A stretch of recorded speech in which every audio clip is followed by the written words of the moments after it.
সাম্প্ৰতিক সময়ত চৰকাৰে বিভিন্ন আঁচনি দি আছে, গতিকে বৃদ্ধ পেঞ্চন হিচাপে মাত্ৰ 250 টকা দিছে।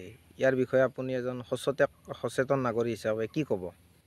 মই ক'ব বিচাৰোঁ যে মাননীয় অসমৰ মুখ্যমন্ত্ৰী হেমন্ত বিশ্ব শৰ্মা তেখেতক ক'ব খোজোঁ যে 250 টকাত এজন বৃদ্ধ মানুহে একমাহ একো নাতে, গতিকে একো আঁচনি আপোনাৰ অন্তত 1000ৰ তলত নাই।